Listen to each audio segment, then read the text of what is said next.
In at 4 with heartbreaking news this afternoon. The family of Erica Zack told us today she has died. We first told you about Erica earlier this week. A lot of people saw this story. I just couldn't believe it when I heard it when I came into work today. To remind you, she's the Portland mom who battled and beat cancer. Then she had to face the aftermath of a botched surgery and a fight against a healthcare system her family said was basically failing her. KGW's Morgan Romero in the newsroom.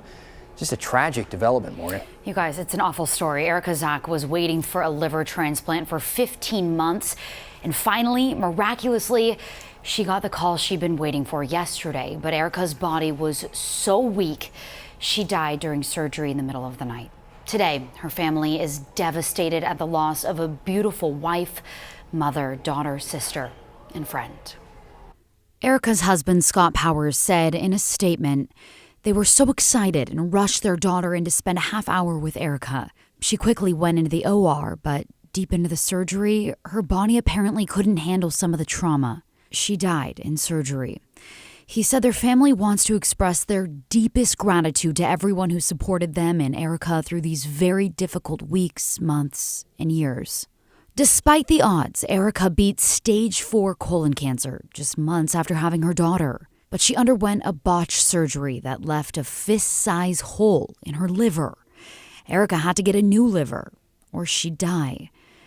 For more than a year, she pleaded with her insurance company to get approval for the transplant. Her body deteriorated as every day passed. She finally won the battle with her insurance company, but was quickly thrust into another with the United Network for Organ Sharing, or UNOS. They decide whether someone lives or dies. UNOS recently changed their rules determining who gets a transplant and when. They said they made the scoring system more consistent to help as many people as possible. Erica's chances dropped when they made those changes, despite pleas from her doctors because her sickness was so unique. So her family prepared for the worst possible outcome, one that would change their lives forever. One that became a reality yesterday, despite the stars briefly aligning.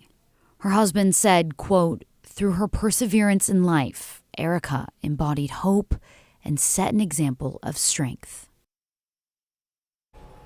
Not only did they struggle through a hopeless health insurance system, but Erica and her family also realized this hard truth. America's transplant system failed her. In Erica's memory, they're asking people to sign up to be an organ donor or donate to the Erica Zack Memorial Fund to support their young daughter. We have a link to that in this story right now on KGW.com. So many frustrating and devastating aspects to this story. Morgan Romero, we appreciate it. Thank you.